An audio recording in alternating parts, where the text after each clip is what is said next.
The United States government has issued its most serious warning to its citizens. Quick note, please subscribe, comment, and share to support this coverage. On January 12, 2026, the State Department told all Americans in Iran to leave the country immediately.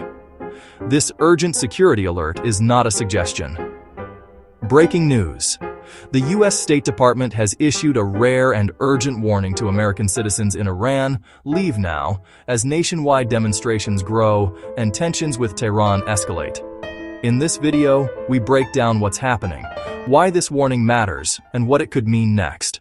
The current wave of unrest did not appear overnight. It was ignited on December 28, 2025. A day that began with the quiet desperation of shopkeepers. In Tehran's Grand Bazaar, merchants shut their doors, shuttered stalls, and locked gates.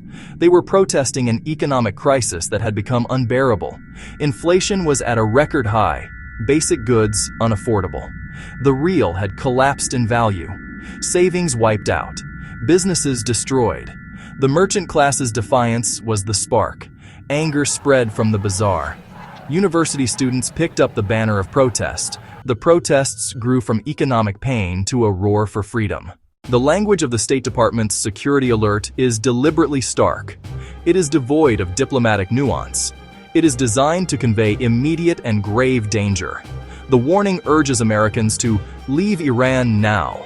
It explains that the ongoing protests are unpredictable and may turn violent.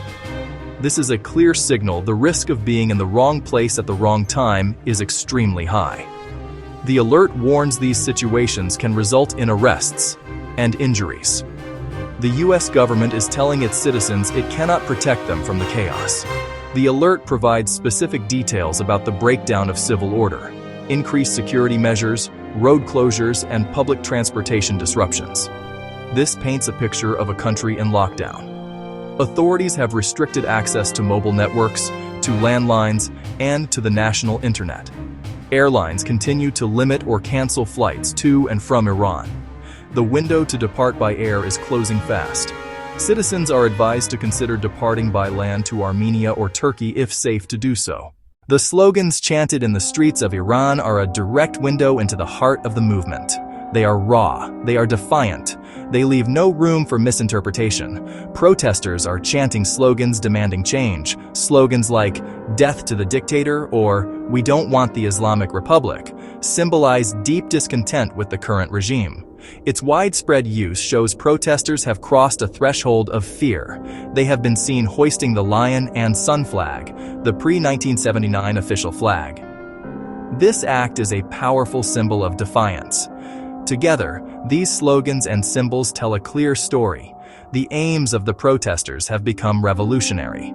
They are not seeking dialogue with current leaders. They are calling for their downfall. They are about dismantling the entire political structure of the Islamic Republic. Voices in the street demand a new beginning for Iran, free from clerical rule that has defined the last 4.5 decades. The message is simple and absolute. The regime must go. Iran's deadly crackdown. The Iranian government has responded with a harsh crackdown. The crackdown has been swift, systematic, and deadly. Human rights organizations are working to document the violence, but their efforts are severely hampered. The government's countrywide internet blackout hides the true scale of repression and prevents coordination. Amnesty International and Human Rights Watch have documented unlawful use of force. Security forces, including the IRGC and police, are using rifles and shotguns loaded with metal pellets and live ammunition. They are also deploying tear gas, water cannons, and brutal beatings to disperse crowds. Between December 31, 2025 and January 3, 2026, at least 28 protesters and bystanders, including children, were killed across 8 provinces. Casualty and arrest figures are difficult to confirm. Estimates vary widely. RANA reports at least 116 dead in total, including 38 security personnel and at least 2,638 arrested.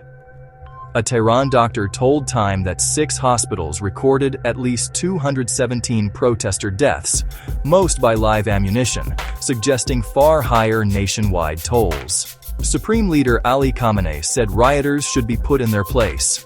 Iran's Attorney General warned protesters could be charged as enemies of God, moharebeh, a death penalty offense. The IRGC in Loristan declared the period of tolerance over, pledging to target protest leaders without leniency. In response, the U.S. has taken a harder stance. On Monday, President Donald Trump announced a dramatic and sweeping new policy. He declared a 25% tariff on any country doing business with the Islamic Republic of Iran. This is not a tariff on Iran itself, but on third-party nations that continue to trade with it. The order applies to any and all business being done with the United States of America.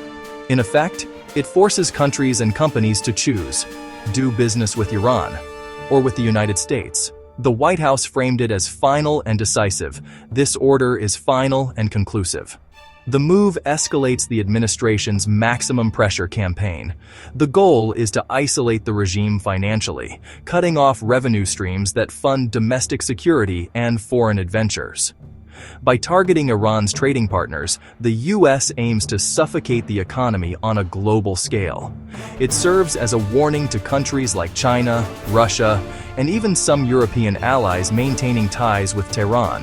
The unilateral move prioritizes decisive American action over broad international consensus, risking partner alienation.